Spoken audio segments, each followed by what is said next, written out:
Hello, this is Tasha. Man, what a hump day. You know, I was a little perturbed today when I was trying to establish a doctor. I had four prospective doctors that I was looking into and becoming my primary care physician. And the way I was going about it this time around was a little different. Now, right now, I'm involved with the clinic system. So it's an excellent system that they have. The staff of doctors that they do have aboard, they are very good. They've taken care of me. But now my needs of what I want from a doctor's office has changed. Now I I've become a little fed up with seeing different doctors. I want to see one. I want to build a relationship with one doctor and their staff in terms of treating me. But I want that particular doctor to have that's just controlled of everything that happens with me, unless of course, that I need to be referred to a specialist or things of that nature. But primarily, I would like to have one central doctor that I can talk to, that I don't have to repeat things over and over again. We can progress. Now, with that being said, I called to establish an interview with each of the doctors so that I can figure out which doctor I'm going to hire, if you will. Two of them shot me down right off the bat. We don't do that. You can't. If you want to see the doctor, you can see the doctor, but we just don't set up interviews for the doctor. That's just not what we do.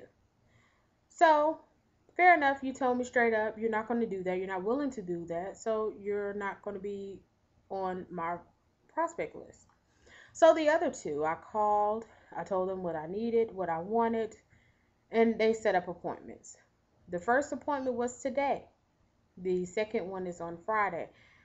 The one today I went to, and I was on time. I was a little bit early. I come in, I'm excited. I have my notebook. I have, my questions. I have my goals. I have everything outlined, and I'm prepared for this meeting. No more than 10, 15 minutes of her time. I get there. They was asking for my insurance information. I explained to them that, again, this wasn't that type of appointment.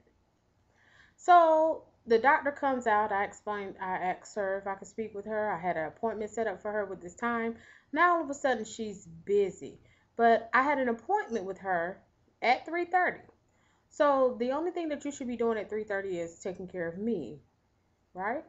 Okay, so now you're busy because I want to have an interview with you that was discussed at the time that I placed the appointment, and it was no problem.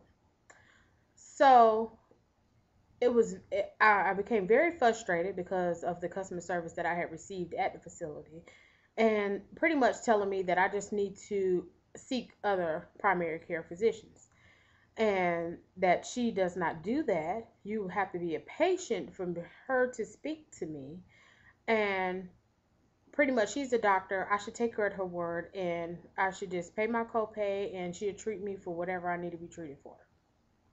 Wrong. I need to make sure that you are able to do what it is that I need to do. If our personalities even mesh, too many times people settle for doctors that they do not like, do not trust. A patient and a doctor's relationship should be very solid. It should be where you trust your doctor.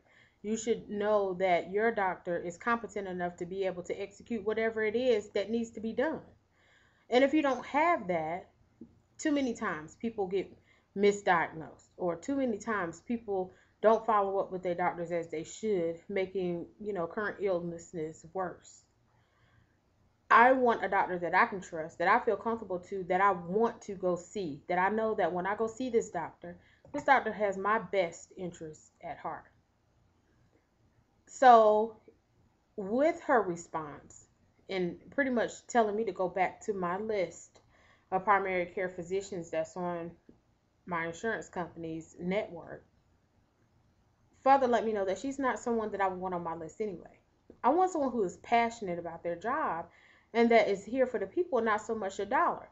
Now, I know that money is what's going to keep her business flowing. I understand that bit.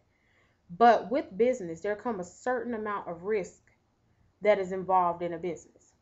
And some of that risk is taking a couple of minutes of your time to assure your potential patient that's going to bring you in money, that's going to be there, that's going to come back and follow up and follow through with you. You take that risk every day with your doors open.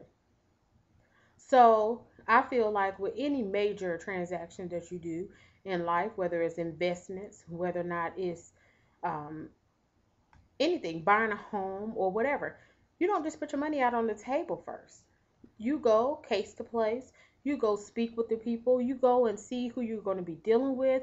You do all of this without cost because you want to know what you're investing in. I want to know what doctor I'm going to be investing my money into. Now, I spoke with a couple of people along the way in terms because I'm feeling a little like, okay, I understand that people don't do this every day. But that's something that we should do. We should challenge these doctors to be able to talk to them to make sure that this person is going to be right for you. Yes, you may be licensed.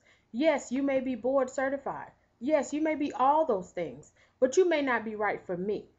You may not be the doctor that Tasha needs. You may not, and what's good for Sally over there may not be good for me. So I want to make sure that where I'm spending my money is going to be beneficial to me and not just because you're board certified. Now, I would like to hear from you, like in terms of how you found your doctor. I know in the past we was relying on word of mouth, but as you migrate back and forth, you go to towns in which you don't really have that much family or what have you. How do you rely on resources in terms of finding the doctor that is best for you, or do you just go and just settle for who you have? I like to hear your side of what how do you feel about finding a doctor and the steps thereof. Okay? Thanks.